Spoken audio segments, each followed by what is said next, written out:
afternoon, as always, everybody. Thanks for making the time to be here today.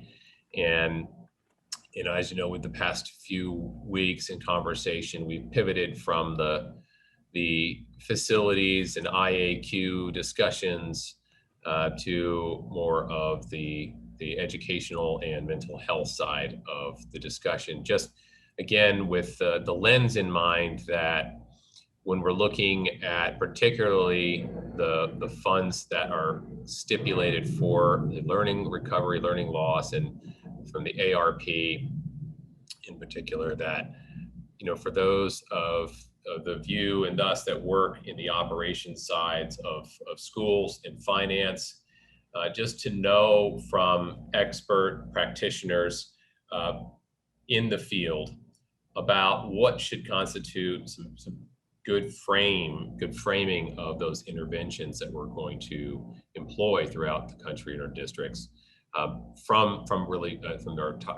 our folks here, our educators and experts in the field, just enough so that we know what to look for, what would constitute something that we need to ask those in our districts in your districts who are making up these plans, so that you have something to dialogue with them about. And so today, really happy to have Jennifer Fuller with us. Jennifer is a veteran teacher in Arlington Independent School District, Texas, and she teaches English at the Arlington Collegiate High School. She has taught in a traditional high school setting. She teaches at a collegiate high school. I'll let her talk a little bit more about Arlington Collegiate and what makes that school unique. And she has been recognized with the Milken Educator Award, and she's comes highly recommended from the folks at Arlington who I've had the pleasure of working with and hold in high regard. So if they're highly recommending her, then I'm in.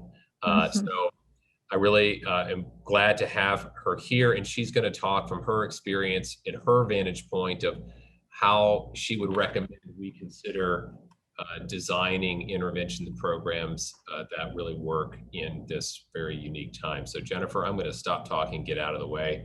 And as I do that, please light up the chat with comments, questions as we go, and I will field them to her. So Jennifer, welcome. Hi, thank you so much, David. It is such an honor and a pleasure to be with you. Thank you for listening and wanting this perspective. I'm excited to share some things with you. So like David said, I've been teaching for 18 years. 11 of those years I taught in traditional junior high and high schools. And then in 2014, Arlington started our very first early college high school, and I was part of the opening staff of that school. So I've been here for 7 years. My previous high school had 3,500 students. Like everything in Texas, we do it big, even our high schools. And I moved into this early college high school. We only have 400 students. So our first year, we actually started with 100. We have 100 per grade level, and then we built up from that first year. Some things about an early college high school, and our school in particular, is it's a free public school, but it requires an application. And in the early college high school, our students are earning a high school diploma, and they have the opportunity to earn an associate's degree in those 4 years. So this is all free to the students, and that's obviously a big ask of our students. What's even more exceptional is that we really serve and we look for students who are in the middle academically. So we're looking for students who are not necessarily your super high flyers who are knocking all of their academic opportunities out of the park, but we're looking for maybe students who are more B and C level students who might need a little more support making it to the college level. The majority of our students are first generation college going. We're a Title I school, so all of our students are on free and reduced lunch. Not all, but the majority are. And then the majority of our students are underrepresented in higher education. So we, again, are just looking for those students who are motivated, who see college as something that they want in their life, but it seems unattainable. And in fact, many of our students would say that without ACHS, they just didn't see that college was something that they could do. Their families didn't know how to support them. They didn't know how they were going to afford it. Part of this program is we pay for all of the college supplies. So we pay for books, for lab supplies, calculators, laptops, all the way down to Scantrons if they need it. Again, just trying to reduce the barriers and help these students achieve at high academic levels in these 4 years. Additionally, all the teachers on our campus either already have a master's degree or are actively pursuing it. So we have highly qualified staff who is really devoted to moving our students forward academically. And again, our students come highly motivated. Although they are more middle of the road, they are excited to be able to be here. And many of our students are actually able to take courses because they've already finished their associate's degree. They're actually able to take courses at four-year partner universities during their senior year. So we are really in the business of acceleration. We have been moving students forward since we began 7 years ago. So our goal is to take all of these students and move them basically 6 years in the 4 years that we have them. Our 11th and 12th graders take almost all of their courses from college professors. So in 9th and 10th grade, not only are we trying to teach them the skills they would normally get in all of high school, but we're working to get them ready for those college professors. And we've had a lot of success. We're awarded a U.S. News and World Report's Bronze Best High School in 2017 and 18. We were named an honor roll school. And one of the things that we're most proud is the percentage of our students who have earned an associate's degree. So our very first graduating class, 85% of that class earned an associate's degree. Our second class, 87%. Last year's class, even though they ended in a pandemic, we're at 93% earning an associate's degree. And just for a little bit of context, the blueprint that we follow in the state of Texas, the category that looks at the percentage of associate's degrees to receive the distinguished level, you have to have 40% of your students, of your graduating class earning the associate's degree. So even in our first year, we were far surpassing that distinguished level of achievement when it comes to early college high schools.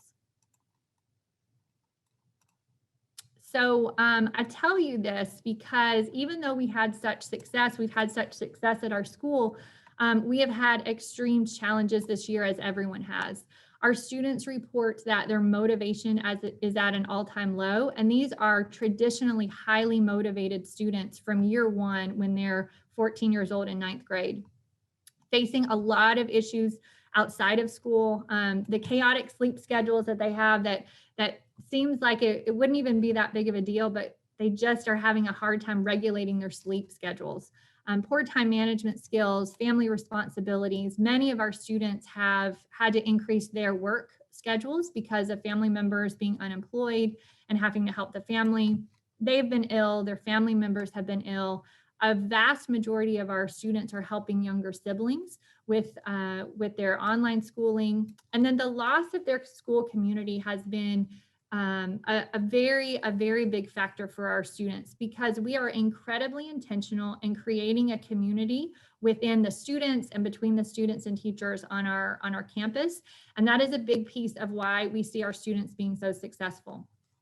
So just a look at the data showing how significant our struggles have been, our fall semester failure rates. And again, these are students taking college classes. There are high school classes that are part of this data as well, but in 2019, we didn't have any students who failed more than one course for the semester, and that's the college classes and the high school classes, 9th through 12th grade. We did see a little increase in those failure rates in 2020, but when you look at the 2021 fall data, it's just shocking to me. We had 30% of our students who failed a course. And then when you look at students who are failing 3 and 4 courses, again, highly motivated. They want to be here. They're getting a college education for free, and yet they are still failing nearly all of the courses that they're in. So with all the things that our students have, we still see this struggle. Also, just some data on our SAT scores. We've seen a big decline in our SAT scores this year. You can see our 2020 cohort. Our 2021 cohort, they actually took the SAT school day maybe a week and a half before the shutdown. So they had all the traditional preparation, but this year's cohort, our junior class, they took it in March, just a month ago. And obviously that was a pretty significant decline in what we've seen there. So all of these things that we have seen are such a struggle, and thinking forward to solutions on what we can do. And at our campus, again, we have seen success and acceleration, which is where we think we need to go now. How are we going to accelerate these students in years to come? And what we've seen as success and what we want to keep moving and building on is relationships. Relationships are really key, and building communities, teams that are working on the same goal of accelerating students' learning is what's really going to help them be successful moving forward. And looking at these relationships between students, as well as from faculty to students and from faculty to faculty member, are three different pieces that are really going to be helpful in the years to come. So granted, our school is very small. And so some of the things that we have done here that have been successful might not work everywhere, but I think that there are a lot of things we can take that we've seen successful in our model that we weren't able to do last year because of COVID, are going to be successful for schools everywhere. So the first one is to create time and space for students to build relationships for one another. On our campus, we have a bridge camp in the summer before the school year begins, where our 9th and 10th, 11th, 12th graders come, and we are purposely working to help students build relationships with one another. We want to create activities that help build community between them. We have targeted skills that we're looking for. We look at communication, we look at struggling in adversity, we look at what happens when you don't get along with someone on your team, how do you work through that? And when we're doing that ahead of time, when we're helping them with those skills, then when they come in the classroom and we know that they have to work collaboratively and we know that it's stressful because our curriculum is so rigorous, they already have these skills built and they have this team of other students that they can work with. In fact, our first 2 years, we actually hired a team to come in and help us with this, and they ran our bridge camp for us. We as teachers weren't skilled, we didn't know what to do. And so we had a team that came in, they led us through some team building activities, they talked us through the rationale, and we were able to learn from them and be able to replicate that in years to come. I think it's so important to be intentional, because a lot of times as adults, we think like, oh, we'll just let them like visit and build relationships on their own. They can just kind of chat with one another, have some free time, let's give them some ice cream. And those moments are important, but I think the targeted, like, here is a task for you to do, and this is going to build those bonds, is really important if you're looking to build relationships between students.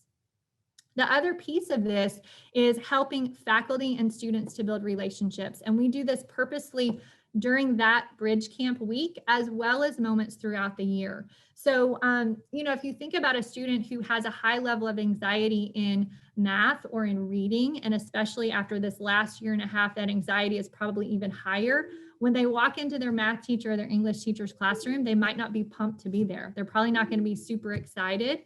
They might not be really interested in building a relationship with that teacher. But if you can do this outside of that first day of school, outside of that traditional classroom, although we know teachers are working to build relationships within the classroom, when you have these moments that teachers are getting to have more casual conversations with students, just kind of get to know you as we're leading the activities during bridge camp.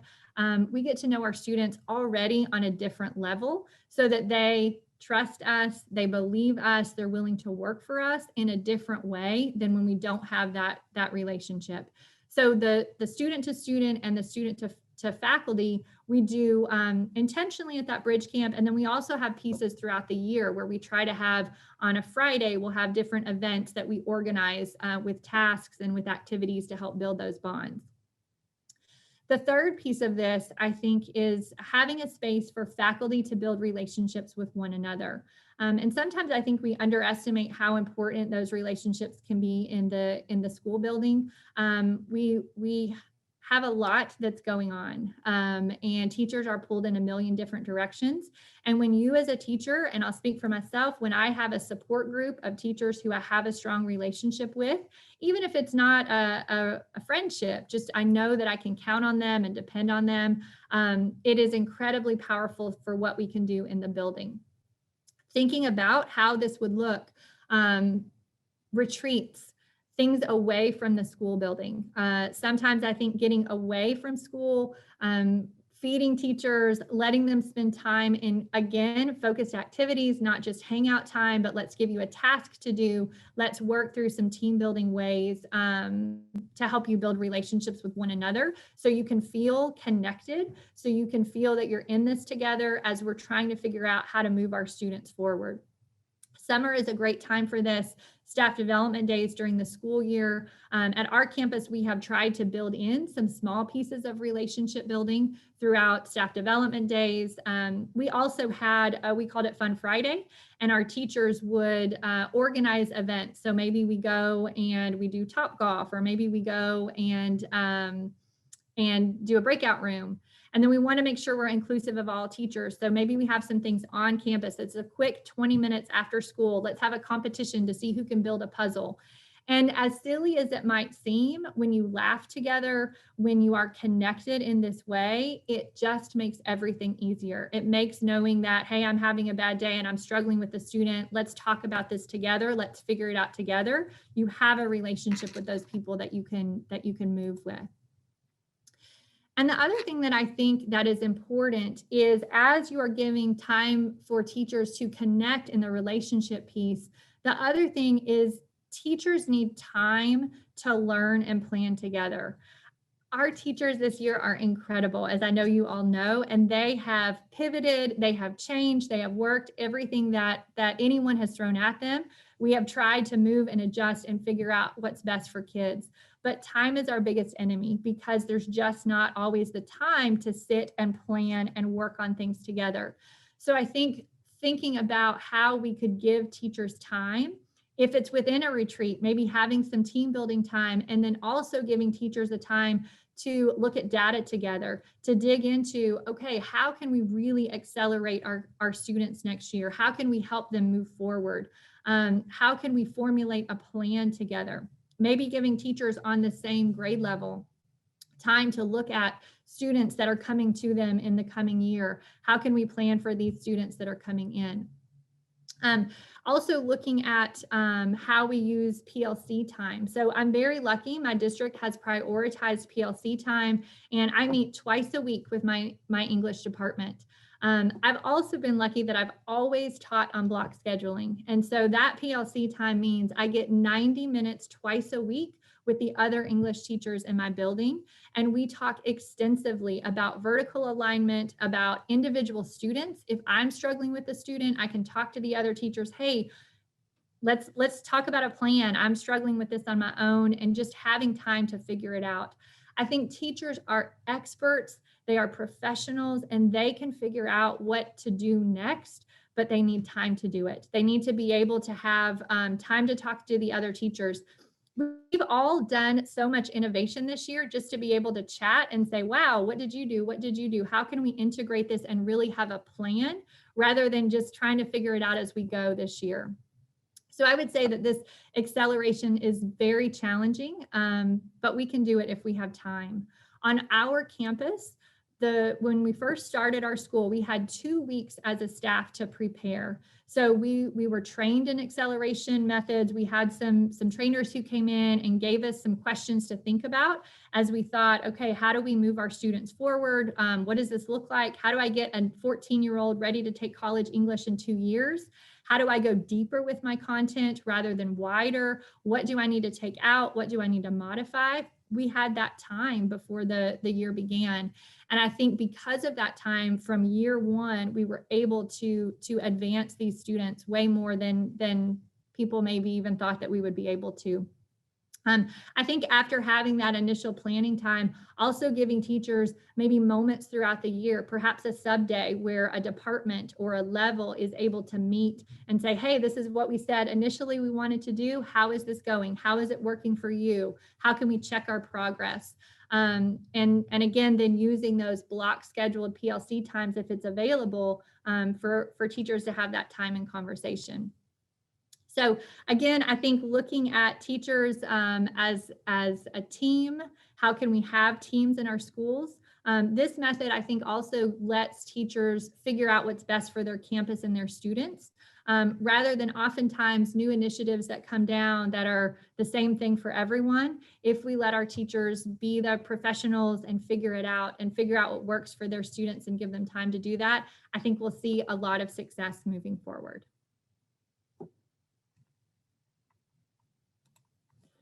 And that's about all I've got for now, David. Well, thank you.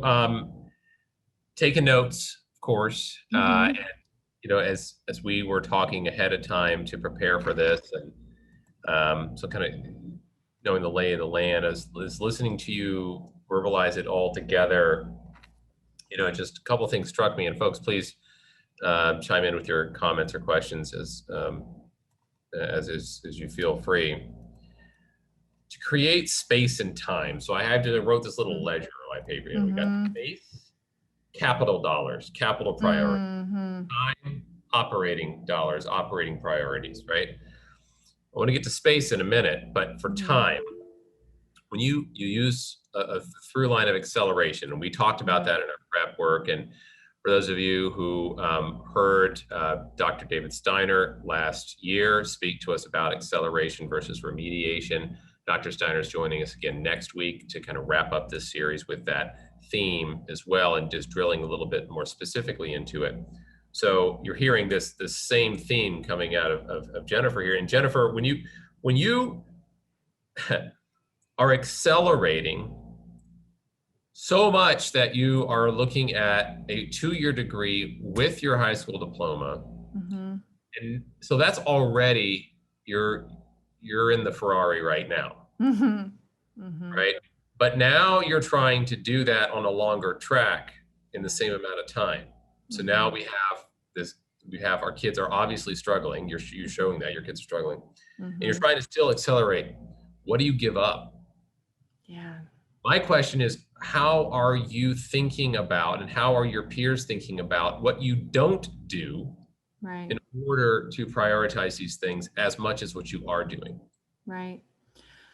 Right. And that is, and I'll be honest, I think that's something that I need more time to dig into as well. I think that it's overwhelming to think about that, is because it seems like we've already accelerated as much as we can. And now how do we let things go? And so I'm an English teacher, and just in my English classroom, sometimes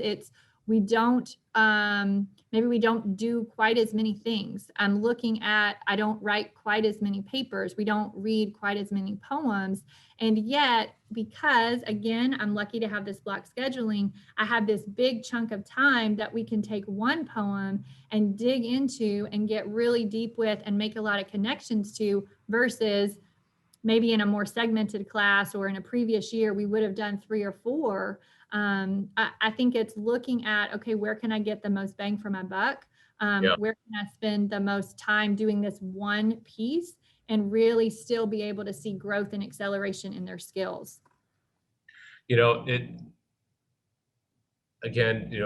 somebody who's not a lifelong teacher, I did a little bit of my time long time ago, but not like y'all. Your answer to that question was depth. A logical answer could have been, we're going to spend less time covering the same volume. Could have been, we're going to just, juggle faster. Right. The answer was depth. We're going to do less, deeper. And one of the things that we've asked everybody, from be it, a chemist talking about COVID transmissions, tell me the physics of what's going on here. Tell me, IAQ experts, tell me air exchange. Just tell me the basics of how this is working relative to this virus, so I know the fundamental principles that I'm working with. It seemed to me, again, as a layman, correct me if I'm wrong, but like the answer for how to get acceleration is to do less, deeper. Absolutely. And so I would say too, David, that if I'm doing a whole bunch of stuff and my kids aren't getting it, And I'm just trying to like leave things out, but I'm not making them go into it. I'm not making them think. Like, I want them to be thinking. I want them to be thinking at deep levels. And so Yeah. how can I ask different questions? How can I use the same text? Because we've already read this text. I don't need to read 3 different texts from my English perspective. I can ask deeper questions about this one text, spend Yeah. more time on this one text instead of spending the time reading multiple texts or writing multiple papers. We can take skills with this one paper that you already wrote, and we can work on revisions so you can look at it in different ways rather than spend 2 weeks writing a whole new paper to get that skill. Let's use what we've already got, use it in maybe a different innovative way so that I can get all of those skills with this one piece without spending as many weeks as I would have had to in the past. Yeah. And the other part of that, and I may ask this to be a double answer here, in part from you and in part, if I can beg from Cindy, I'll tee you up on this one now, Cindy, but when you spoke about block scheduling, and we talked a little bit about that ahead of time. One of the things, we need more space, we need more time. Okay, so we're talking about time, we talk about do less, deeper. Okay, so that's in the classroom time. But in terms of PLC time, collaboration with your peers, teacher to teacher, which you say is the, give them the space and the time, and they're the experts, they're going to dive in and work on these problems. But if you don't give them the space and time, they don't have the time to work together, they don't have time to collaborate. Does the mere adding of the block schedule, the use of the block schedule relative to a period schedule, does that alone is that giving you the PLC time that you find is sufficient, or are you all doing something above and beyond the natural breaks you get from a block scheduling? Because, and the reason that kind of, as kind of tag team response to Cindy is, the cost implications of, are there cost implications between period? And I don't know this answer at all. It's not leading. Cost implications between period and block. How did your school select that organization of time? And I'm noodling, so I'll stop there. But sure. Yes, Cindy, do you want to talk about the finances first, or? Yeah, I'll start, and Jennifer, help me out here. So Sure. There is a cost difference between a period schedule and a block schedule. If you think of it this way, you've got over a 2-day period with a block schedule, your teachers are teaching fewer courses, fewer classes, usually 6 classes a day, versus on a traditional schedule, your teacher will teach 7 classes a day. So if you think about that holistically, you will need more teachers to deliver instruction to your kids with a block schedule. So there is cost implication to that. okay. And I'll respond to the just the timing of it, and that's all we do on our campus is the 90 minutes twice a week for a PLC. So our schedule, my principal was very intentional about making sure that every department had PLC time twice a week. And even when I taught at my traditional school of 3,500 students, we had PLC time every week. That we would meet with others on our level. We wouldn't meet as a whole department, but all the 9th grade teachers would meet together or have that option. And so that's a lot of time. And of course, in this coming year, we might need more than that, right? There are moments where we have teachers who we have a sub day, right? So if we have a certain task that's at hand and we really need a day, our principal will get subs for the teachers who need to collaborate to work on a certain task together. And so we've done that in the past. But I think by the design of that 90 minutes versus a more segmented, maybe 45 minutes PLC, just thinking about humans, right? By the time you get in the room, everybody gets settled, we get things going, and then we have to leave a couple minutes early before our next class starts. That 45-minute PLC period, maybe you only get 35 minutes of work time, 35 minutes of collaboration time. Whereas with our 90 minutes, we get well over an hour of actual working and collaborating time. Yeah, that makes a big difference. Cindy's question right before I pinged in there was, are you all considering adjusting schedules next year to support your goals? And how are you looking at that? What's the current consideration? On our campus, I don't think that we'll be adjusting any schedules. The tricky thing about our campus is we also have to match with the college schedules. And so because our students starting in 9th grade have some college classes, and then especially our 11th and 12th grade students, we have to mirror what the college hours and periods are. Now, luckily for us, they're 80 to 90-minute classes. So we just have mirrored our schedule to work with that. So I don't think that anything is in the works to change with how we're doing it right now. Even over the summer, kind of keeping that all the same. And sure, yeah. So we do have an option. We have a lot of summer school going on this summer. We have a lot of students taking college courses. But our actual what our schedule will be next year, I think for operations is going to be the same as it has been. okay.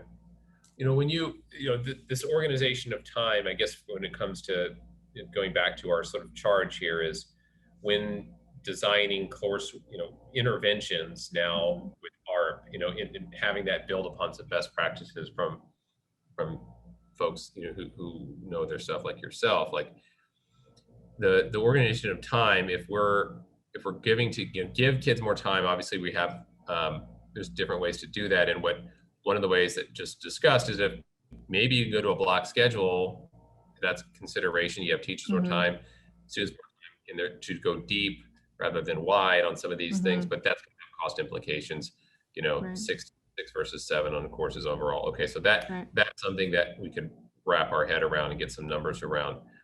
When you moved, another question is, when you moved, your move from a traditional high school to ACH, it seems like there's some loose correlations there between the acceleration differences between what you have to do to get a kid to have a bachelor's degree, a 4-year high school diploma plus an associate's in 4 years. You have to do some necessary acceleration away, from traditional, more so than your traditional school.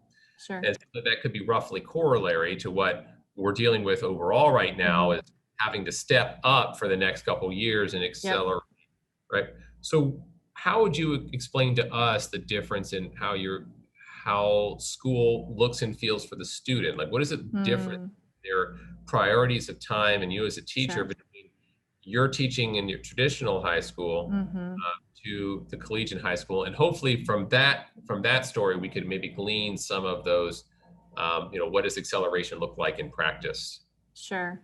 Nuggets. Sure. So, I think one thing is just the connectedness of the team of people.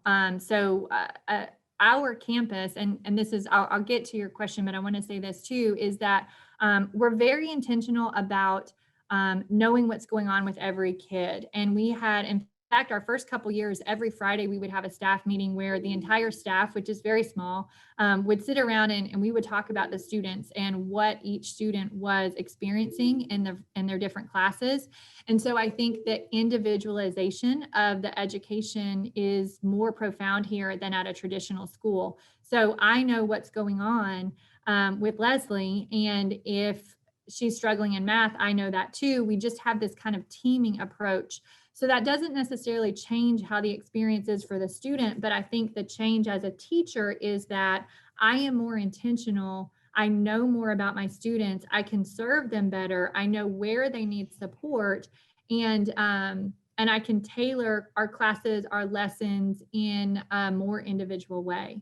So I think that individual piece, again, although it doesn't look that much different to the kids, for me as a teacher was very instrumental in this process, and just really making sure that we know every kid, we know what's going on. If they're absent, I know why they're absent. We're calling their homes. We're making sure we know what the struggles are, and we're sharing that with the other staff members so we can have a team together to intervene if things are going on.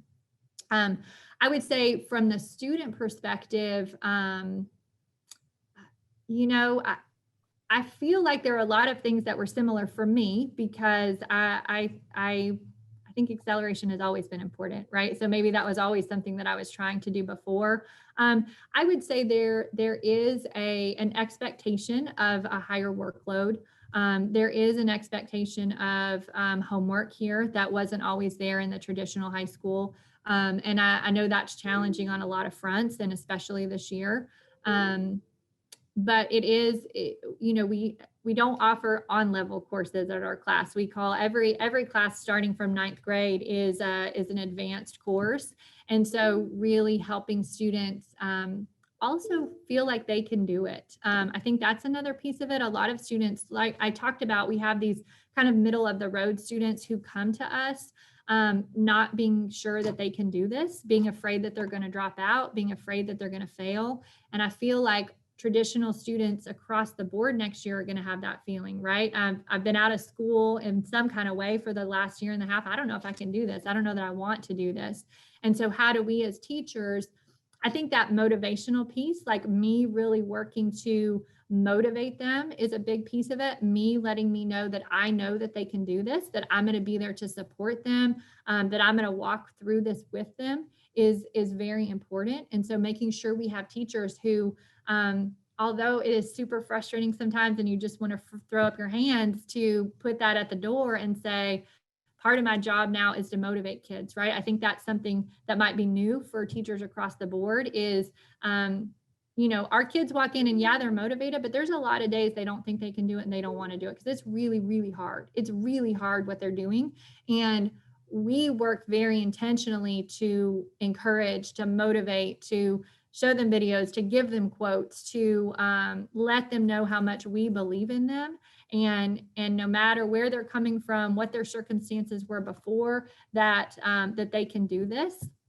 And it's a constant. It's now, even now, my juniors who were about the end of the semester, every day I have like a little motivational message, a little funny joke, a little quote. Like it's all the things to try to get them to really think and believe that they can do it. So I think that will probably be something important for teachers moving forward in this. Yeah, appreciate that.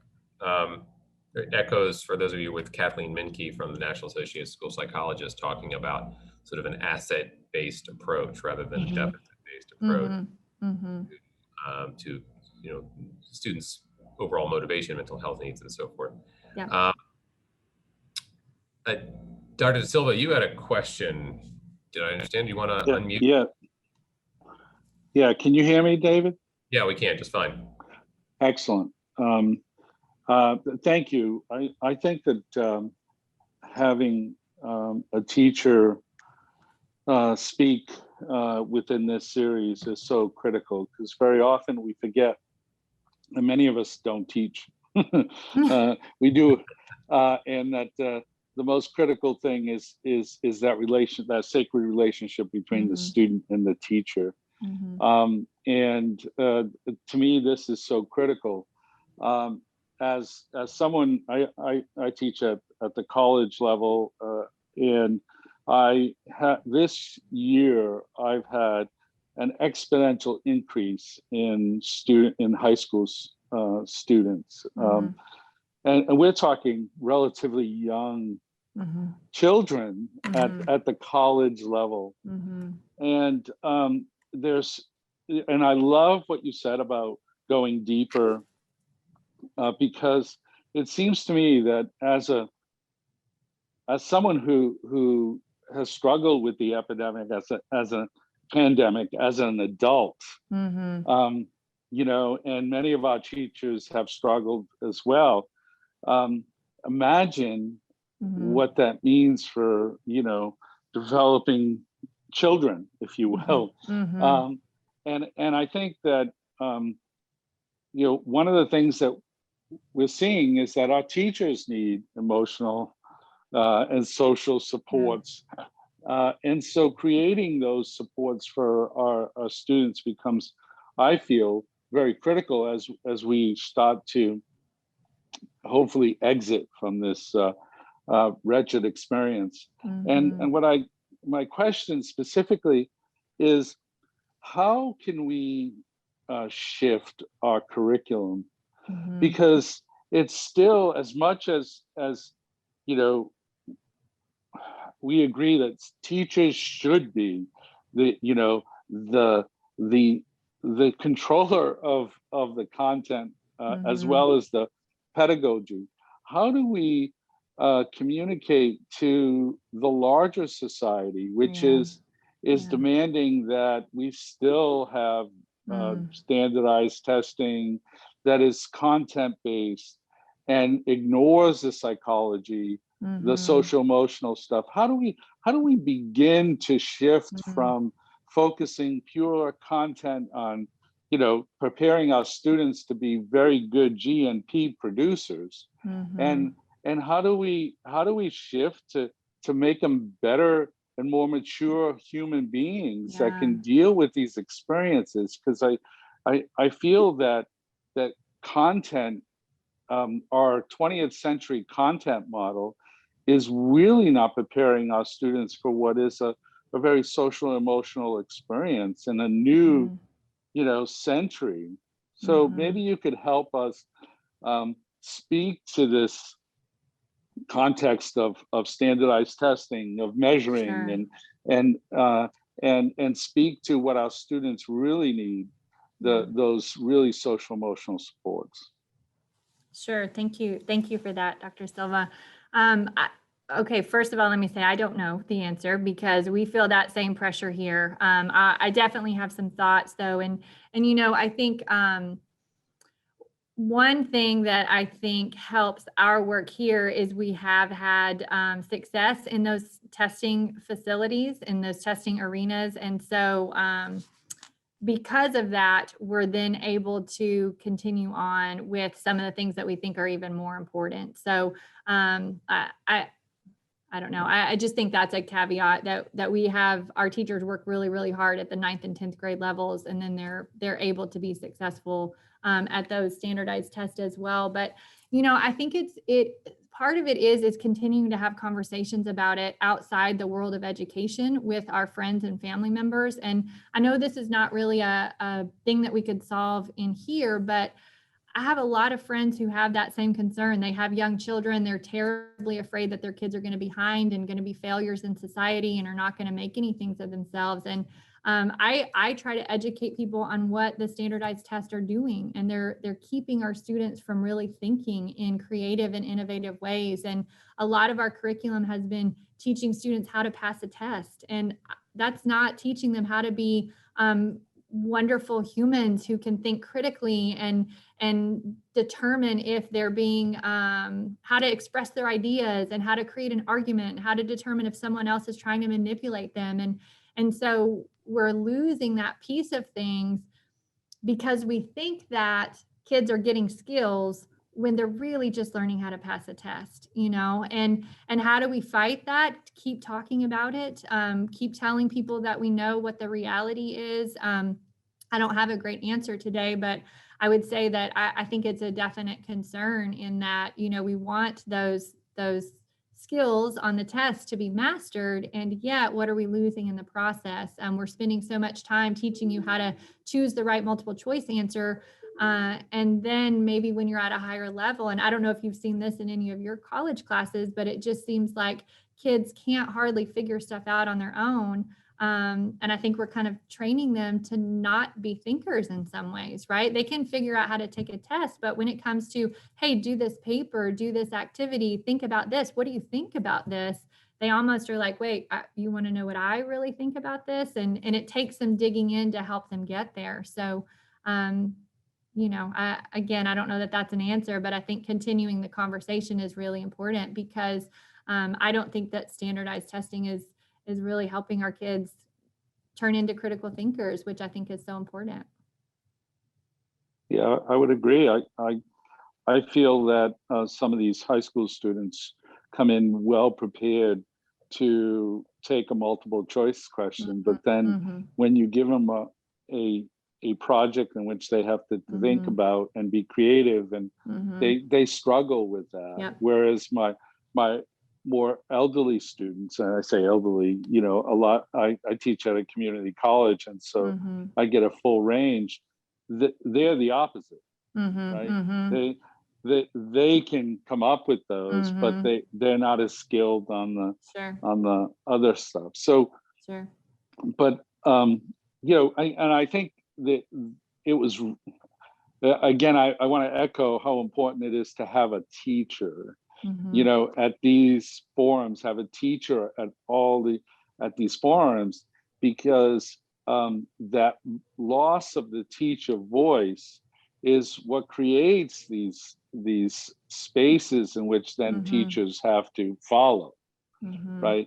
And so I guess the best answer is, let's have actual educators in the room whenever we're talking about education. So I want to thank you, and obviously your presentation is impeccable, as one would expect from a professional teacher. So thank you for that. Thank you so much. Thank you for that. Jennifer, thank you, Dr. Silva. One of the things you said in the beginning, I just wrote down about teachers collaborating, and you were saying focused on an outcome, on a task, even if it's fun related, you're doing something, right? Escape room or whatever it may be. And for me, as a facilities planning is day job kind of thing typically, and there are things that are related with that.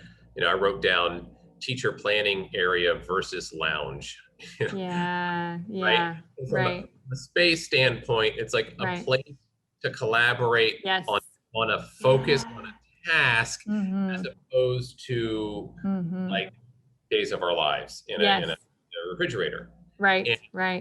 And yet, when kind of getting back to like our focus on like how do we sort the good from the bad, the wheat from the chaff, in terms of intervention programs at a high level. When we're talking about interventions, it's depth over breadth. It's focus on accelerating over remediation, to use contrasting language here. You need to create the space and time to do it. There's different, however, there's different ways you can do that. But if we're talking about collaboration that's intentional, I mean, are we going back to the age-old project-based learning concept?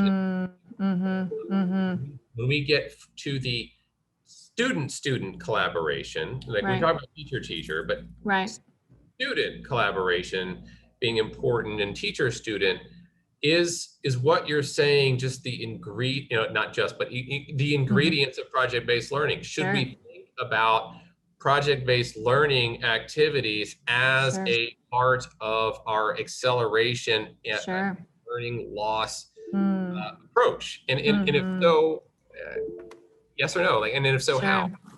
Sure. The thing that I think that can be so powerful about project-based learning as well is you can go cross-curricular.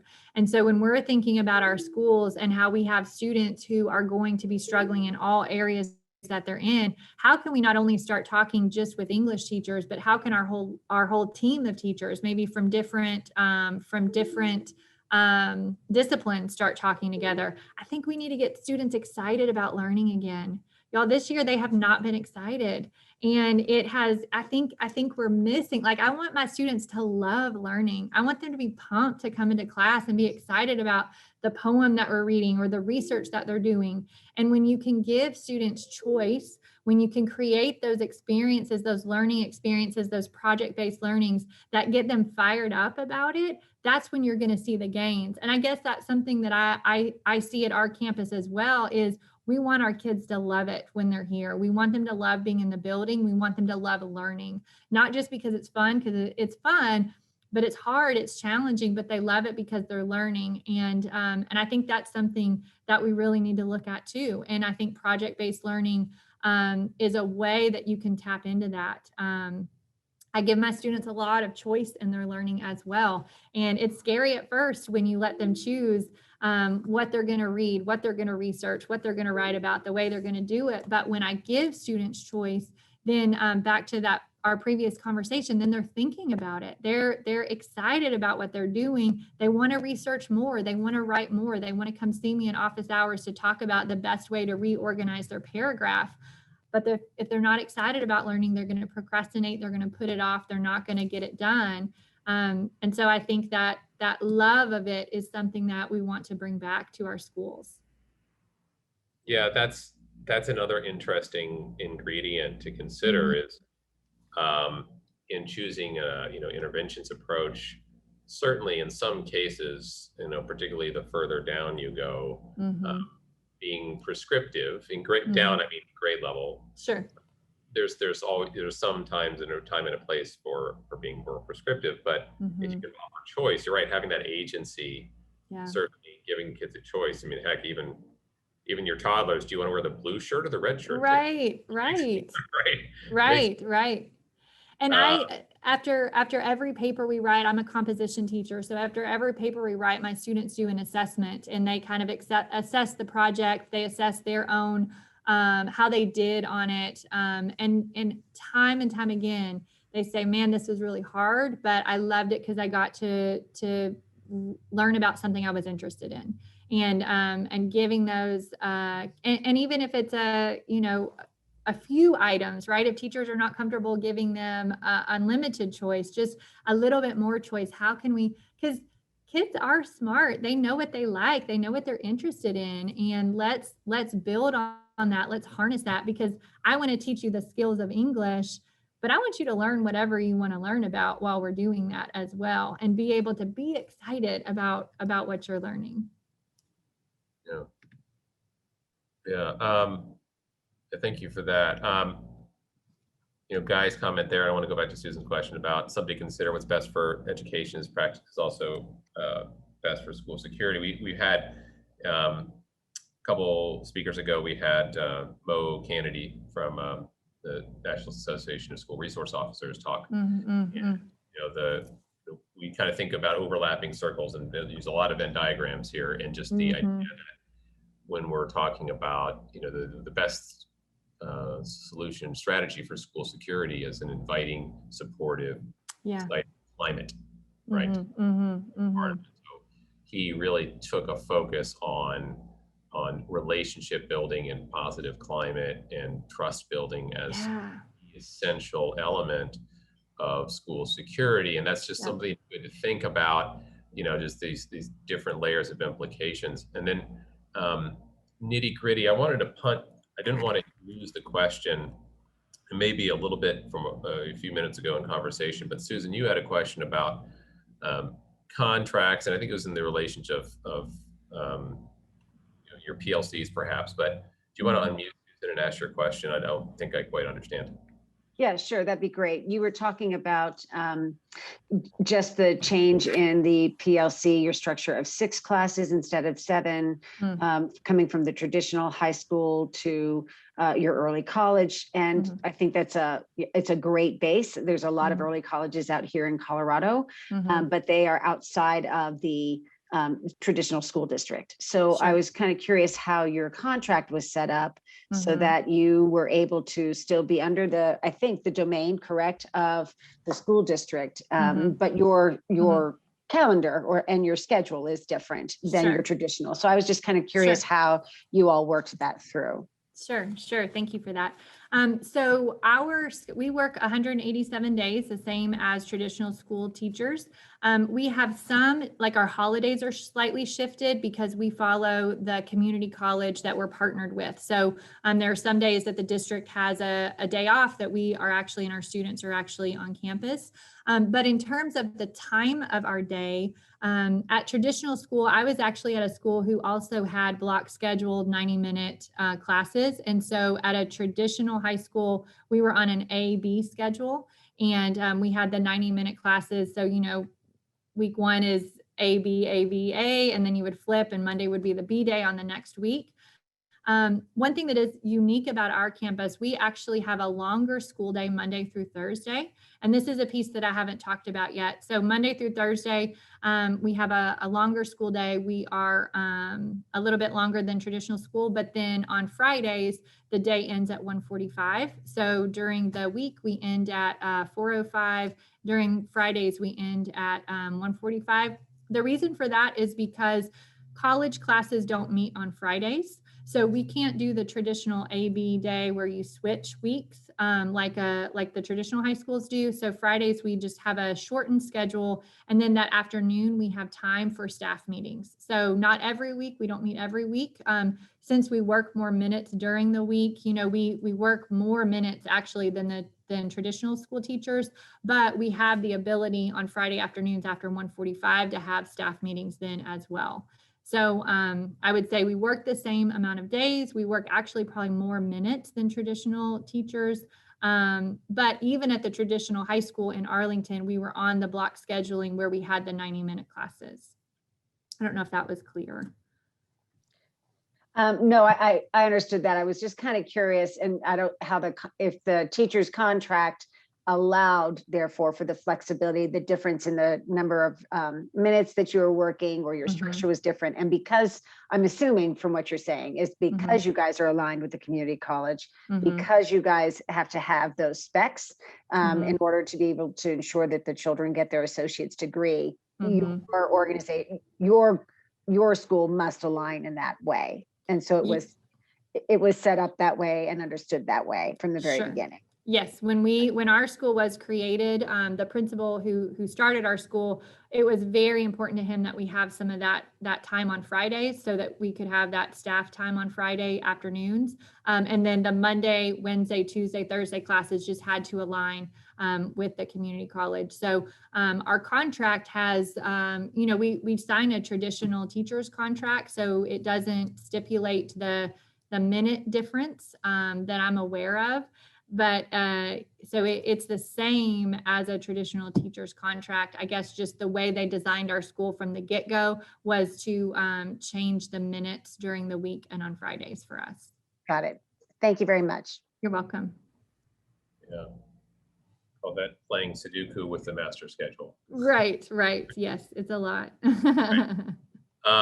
Well, as we wrap here towards the close of the hour, do you want to just step back and just give us your recap on what are the key points that you want those of us who are in the room, those in the room here, you have chief operating officers, you have chief financial officers, you have facilities director, you have folks who've been looking at in developing and approving, funding these intervention programs and thinking about what impact has this last year taught us, not only in terms of, you know, interventions, but the way we should just be doing business. Yeah.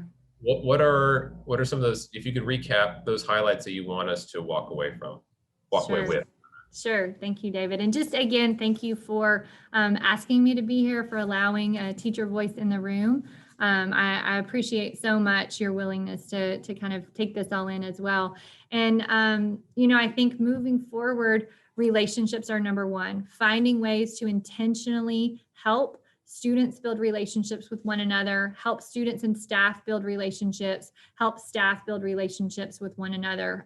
Really working to create a team approach so that we can motivate our students to do what they probably right now don't even think that they're going to be able to do. So many of our students are overwhelmed to an incredible degree right now. And I think as teachers, looking at how can we motivate them and encourage them when we ourselves are feeling overwhelmed with it. So giving teachers time, recognizing that teachers are professionals, that they have been innovating like crazy this year, and next year will be no different. And so if we give them time to talk together, to motivate them, to encourage them, to let them know that from the administrative position that you believe in us, that you know that we can do it, right? Some of the same things that we want for our students, I think from our administrative offices would be great for our teachers as well. I think the social emotional piece is so important this year coming in, looking at how can we allow our teachers to go deeper rather than wider, maybe changing what we've thought about our curriculum in the past, looking at how we can do more with less, and giving teachers the time to do that. So I think those would be my key takeaways that I would love to leave you with today. Well, I appreciate it. Great conversation, great presentation, and Thank you. again, appreciate you taking the time off from your real job Yeah. to work with us here, teaching students. Thanks to your students for letting us borrow you for the Yes. effort. We took notes, and this, of course, will be posted on our YouTube channel along with the rest of our presentations. If you all are able to tune in next week as well, Dr. Steiner is going to run on some similar themes here relative to what we talked about, and provide that perspective as somebody who was a former commissioner for the state of New York, and how thinking about scaling. I think part of the questions for next week is taking these interventions and just the scaling of it. How do we scale it? How do we fund it? How do we keep ourselves accountable to these principles of good practice here, and not create, as you warned us, interventions to take better multiple choice questions, to think deeper, and to really to have a more generation of critical thinkers who believe that they're capable of moving forward. With that, I think we're going to wrap. Y'all have a great rest of your day. Jennifer, again, thank you so much. Please thank Jennifer on your way out. Thank you guys so much. Have a great day. Thank you so much. Thank you. Bye, Cindy. Bye. Thank you, everyone.